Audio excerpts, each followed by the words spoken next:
Hi guys, welcome back to our channel. So this time, we're going to obtain our client to our server.local, our Windows Server 2012 R2. First, we're going to check the IP address. So we have here a Class A IP address 10.10.0.10, while in our client we have 10.10.0.2. First is we're going to check the IP address of this server using the cmd command. Okay, so we're going to ipconfig this one. Okay, for the client we have here ipconfig.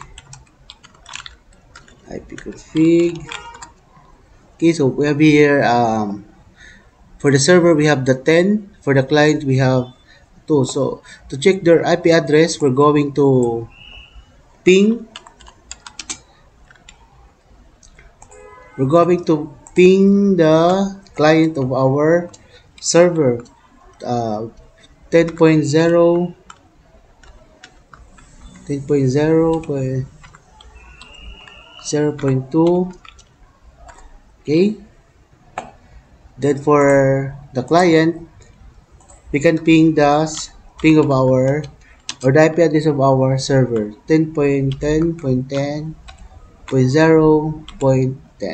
So okay guys, so since there is a reply from our server and client, this time we're going to check if we're going to obtain our client to our domain. So we're going to type this PC, then properties, then we're going to access this one, rename this PC, change this one, then proceed to the domain. We have here we are using the server.local as our domain. So we're going to type this one, server.local. Okay. So username is, we have here the administrator and admin234. Okay. So ito po guys yung part ng ating Windows Server 2012 R2, which is the folder redirection. First thing is you're going to obtain, which is our server.local. Okay, then the PC will restart.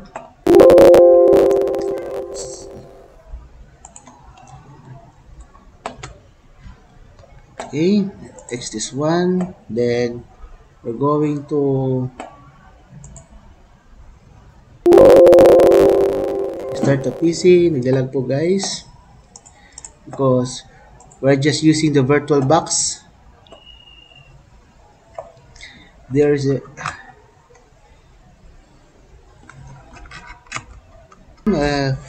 we're going to check our Active Directory users and computers to check kung sino yung user na we're going to sign up or log in this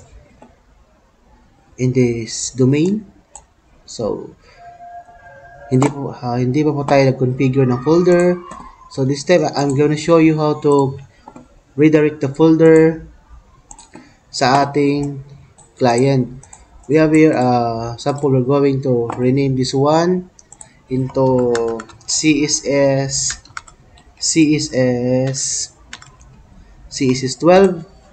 Then we're going to share this one, sharing this folder, advanced sharing, share this folder, permissions, going to read and write this one, or we can add another users. We're going to check names. Okay, we have here ed as administrator, check names. We have here the two we're going to add this one, which is the administrator and administrator. Okay, full control this one, apply, then okay, apply this one, apply, then we're going to share this one, everyone, then add, read and write, share this folder.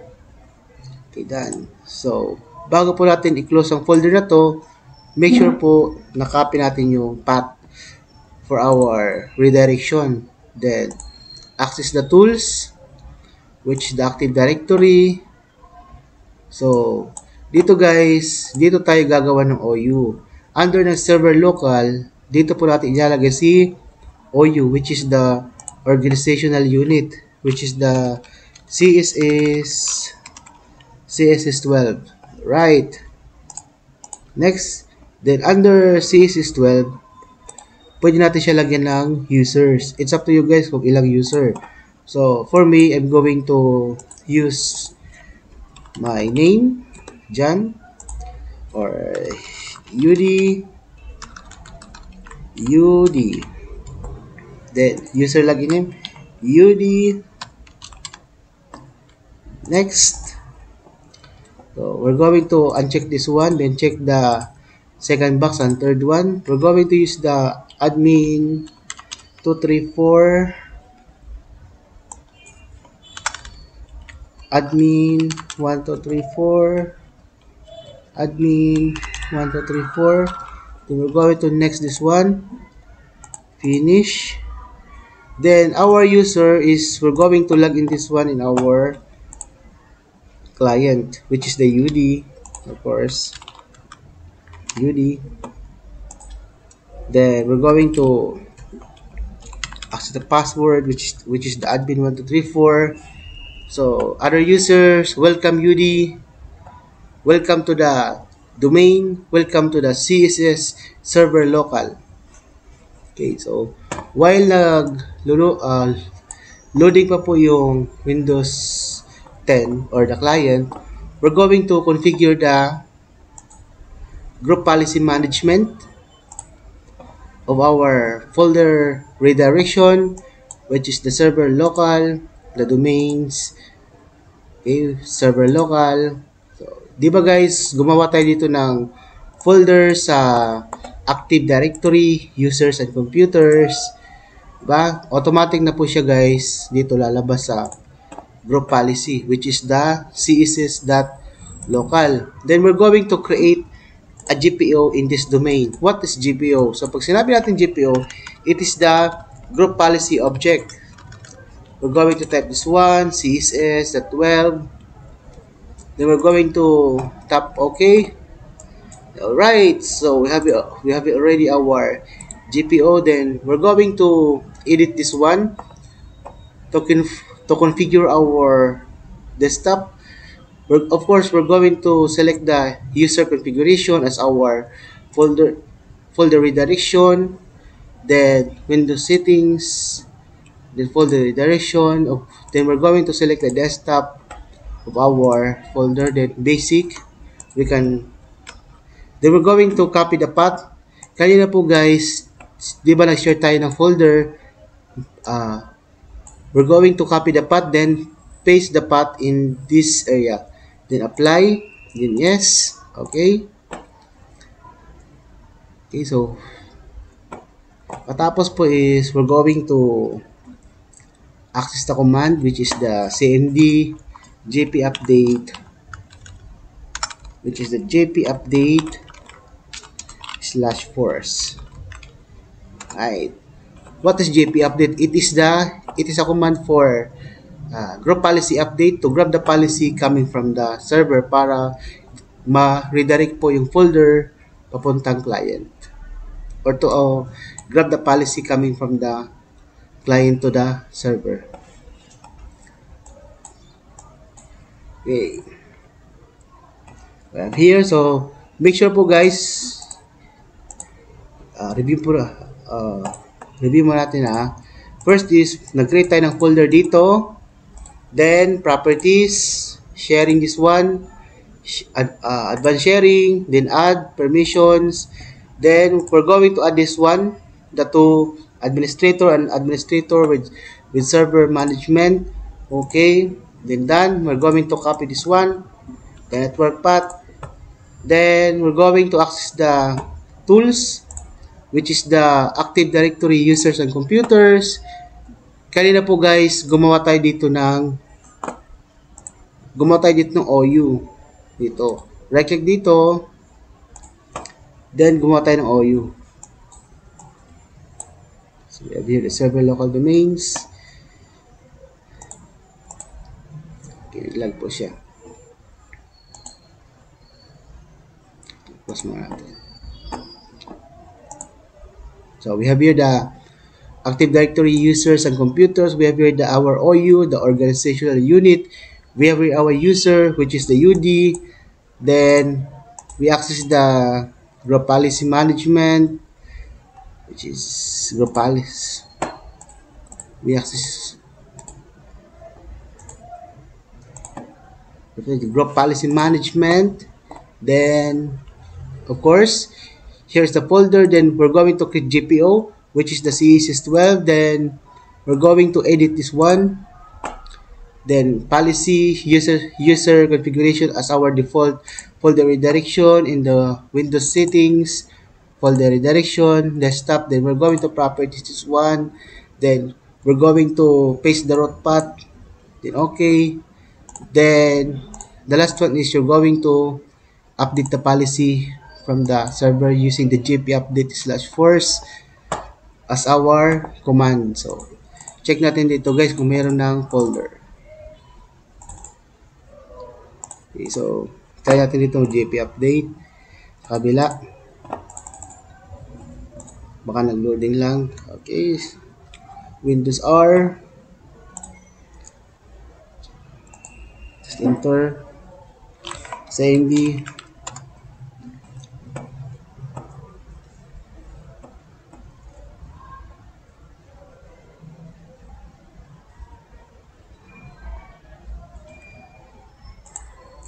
Which is the CMD GP update.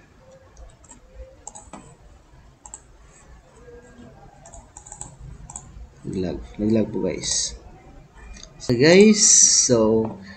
we are done already with our folder redirection. So we have here our user, which is the UD. Check natin guys kung naka-UD ba tayo. Okay, we're going to check this one. Okay, we're going to check this one. Medyo lag yung PC. Konting refresh. Okay, then we're going to check this one kung meron ng okay. We have here already our desktop. This one. Okay. So, desktop. Try natin mag-type kung lalabas dito guys.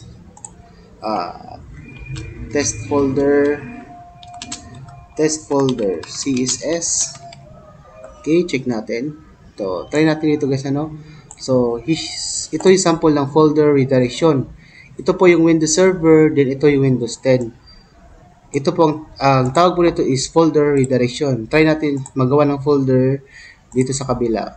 Okay, we have here CSS folder. Okay. Goods na goods. Yan. So, we have here already our folder redirection. This time we're going to try our map drive, this one. So, napakadali po guys. Dito this PC. Then we're going to map this drive. Okay. Then we're going to copy the link of our I have here another I will create another folder for our map drive. So natin drive for CSS module LMs. Try natin dito guys. Of course, we're going to share this one. Sharing share this one, permissions. Then we're going to add this one. Then ed. You can type for ed, check names. control, then okay, then nice, allow all, okay, then administrator, everyone, apply, okay, apply, then okay, then we're going to share this one, everyone add, read and write, share this one, then we're going to copy this one, the path of our folder, then dito sa, i-copy natin dito sa notepad, okay, we're going to copy this one as our path, okay, so we're going to save this one, save, close, then i-copy po natin guys yung path, okay, yan, then we're going to paste this one, finish, okay, so we have here already our map drive. We're going to create a folder here. So, drive, Google Drive. We have the Google Drive for CSS. For CSS 12. Okay. Check natin dito guys sa folder na ginawa natin na drive. Kung meron tayong folder, we have here the Google Drive for CSS 12. Okay. So, ibig sabihin guys, we were able to map drive our folder coming from the server to the client, the client to the server. We can add here another documents, test questions, exam for general academic strand 11. Okay, so ayan guys, so successful po yung ating map drive. So, try po natin guys mag-configure ng printer. So, this time we're going to configure or deploy our printer in the server to the client. So, madali lang guys. First is you're going to printers, of course. Then, if you don't have printer here, you can add a printer which is not available in your device. Okay, the printer was not listed, then add a local printer. Next, okay, nag-update po yung PC. Okay guys, so this time we're going to share our printer to the Active Directory. First is we're going to